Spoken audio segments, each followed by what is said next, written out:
আজ একটা সুন্দর বিকেল থেকে সন্ধ্যে কিভাবে কাটালাম সেটাই তোমাদের সাথে আজ শেয়ার করব। বাবার বাড়ির ছাদ থেকে আমি এরোপ্লেন দেখতে পাচ্ছিলাম, অনেকটা ছোটবেলার কথা মনে হচ্ছিল। অনেকদিন পর আমরা চলে এসেছিলাম একটা রেস্টুরেন্টে, সেখানে এসে এক চরম ঘটনা দেখলাম, যেখানে এই ছোট্ট বাচ্চা দুটো আবদার করছিল চকলেট খাওয়ার জন্য।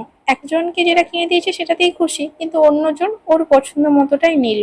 যাই হোক, তারপর চলে এসেছিলাম আমরা মিয়া আমরেতে। হ্যাঁ, মানে বুঝতেই পারছো, একটা তো কোনো কিছু সেলিব্রেশন আছেই। হ্যাঁ, বাবার জন্মদিন এই প্রথম আমরা পালন করব বাড়িতে। আসলে এর আগে অনেক রকম ভাবে চেষ্টা করলেও সেভাবে হয়ে ওঠেনি, কিন্তু এবছর দেখছি সময় সুযোগ সবটাই যখন হয়েছে, পালন করতে কি আপত্তি, তাই না? ইচ্ছেটা অনেক দিনই ছিল বরাবরই, যে এইভাবেই একটা বাবার জন্মদিন পালন করব।